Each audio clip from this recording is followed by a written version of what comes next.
Just like knowing how to load a gun and how to pull a trigger cannot guarantee that someone can hit target. Similarly, just knowing how to set up ad campaigns on Google Ads does not guarantee you can run successful campaigns. There are some written and unwritten rules that you have to know, and they only come with experience. So watch this video because I will explain the things you need to be willing to do or know even before starting your Google Ads campaign. And if you're new here, my name is Uwais Ahmed and I'm a digital marketer from last 10 years. And just on Google Ads, I have executed and supervised spends of tens of millions of dollars. So without any delay, let's jump into our first point, which is you need to be ready to spend money. So the golden rule for Google Ads and even most of the ad platforms is that you need to set your daily budget. Your minimum daily budget has to be worth of 10 to 15 conversions a day. Suppose you're running a campaign to generate leads using Google Ads and you expect a cost per lead of $10. Now your minimum daily budget should be $100 to $150. If you don't have that kind of daily budgets, don't even think to go to Google Ads. Google never gets enough data for your campaigns to understand what kind of audience, placement and bid caps to use for your campaigns. Google will never in most cases have enough data to understand what combination works for you. And apart from that, if you want to do any kind of analysis from your post-click data or your campaigns and optimize your campaigns,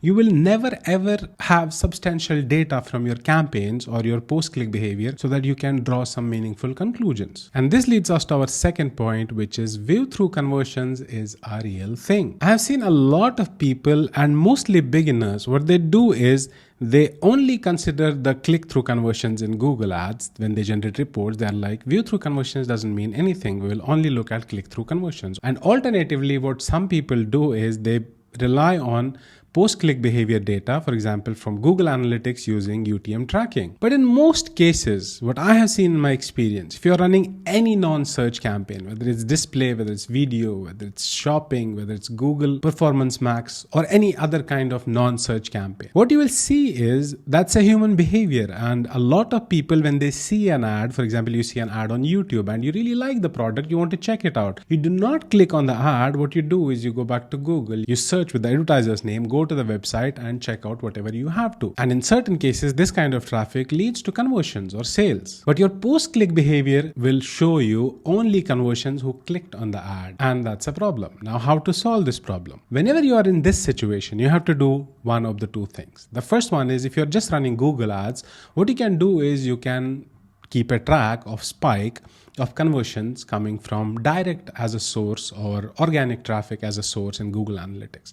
And when you see that, okay, on this particular date, we started Google Ads campaign, let's say a YouTube campaign, and there's a spike in organic or direct traffic conversions. And you can work on like how much spike you see and then attribute it to your campaign. Now, if you're running multiple channels and you still want to see the impact of a particular channel, apart from what the platform is showing you, what the post-click analysis in Google Analytics is showing you, the easiest way is to perform a blackout test. For a particular time period, you have to completely block one channel, let's say stop Google Ads for 2 weeks to 3 weeks, and then see how much is the impact. If before, Google Ads was showing you, we generate 100 conversions every week. And once you black it out completely, and for the next week, you see there is only a decrement of 80 conversions, which means the actual impact of Google Ads is only 80. Obviously, there's a lot of things that go into it. For example, you have to see a stable period where there's no seasonality before the test, a while after the test, or during the test. And one more thing to understand here is if you want to be a successful digital marketer, you have to understand how to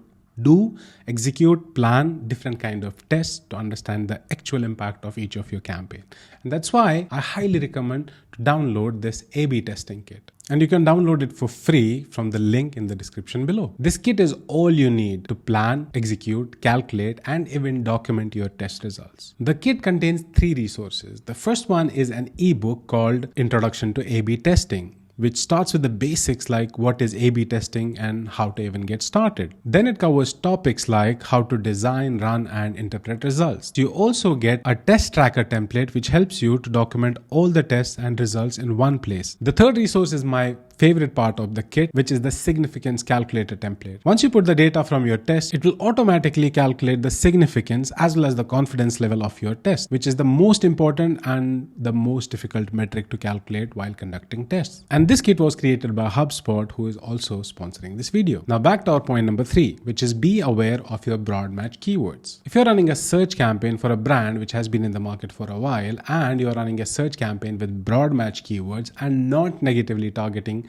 your brand keywords, I guarantee you in most of the cases your performance will be very, very good. But if you go and check your search term reports, you will see most of the conversions are coming from brand keywords. To give you an example, if I'm running a search campaign and one of the keywords in my search campaign is DV360 course, and if a user goes to Google and searches for Senator Viran ads programmatic advertising course, this keyword will trigger and show the ad. The person will click on the ad, they will buy the course, and it will be attributed to this campaign. But however, the person was actually searching, they already knew we have to buy Senator Viran ads course. In all fairness, I will not attribute this particular conversion to our generic campaign thinking that, okay, our keyword DV360 course is getting us conversions, because it's not incremental. And you will see that if you still are not negatively targeting your brand keywords, once you remove them, you will see the actual picture of your search campaign. I have had many experiences when we used to onboard a new client and we would basically get their ad account from their old agency.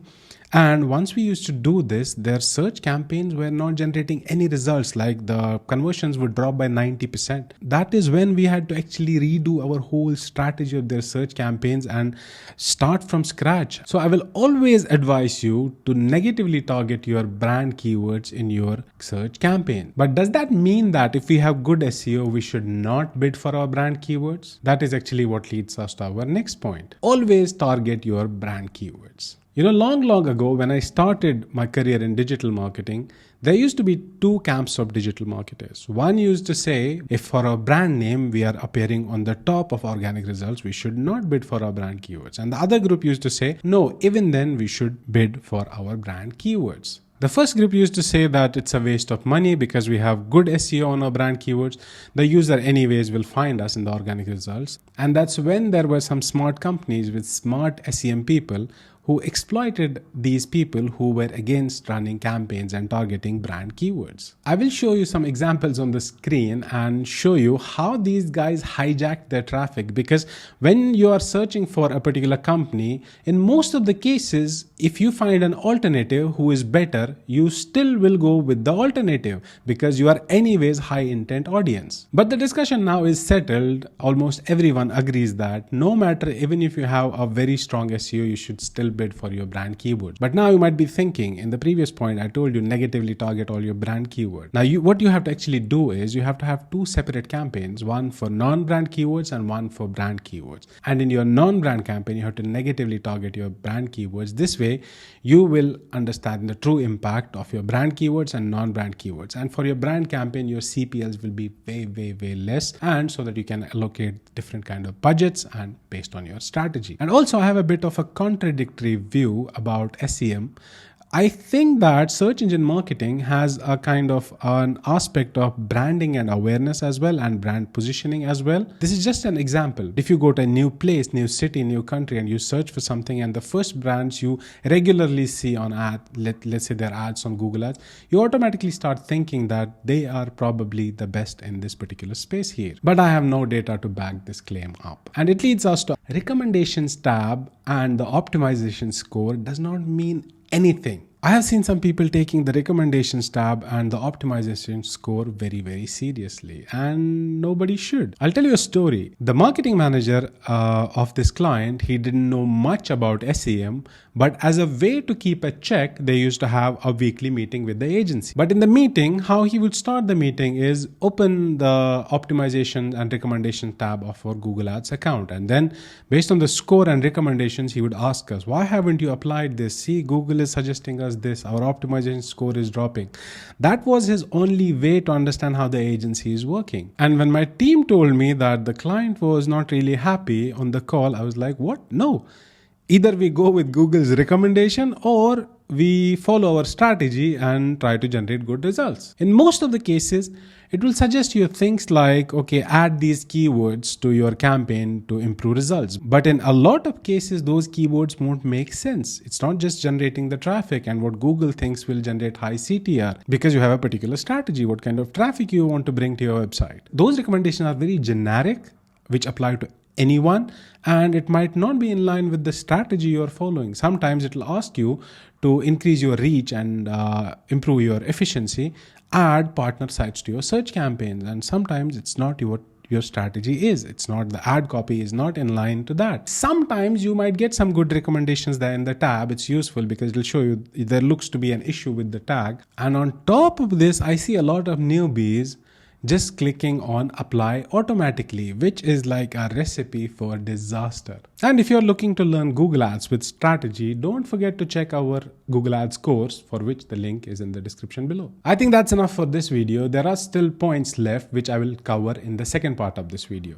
Thank you so much. I will see you in the next one.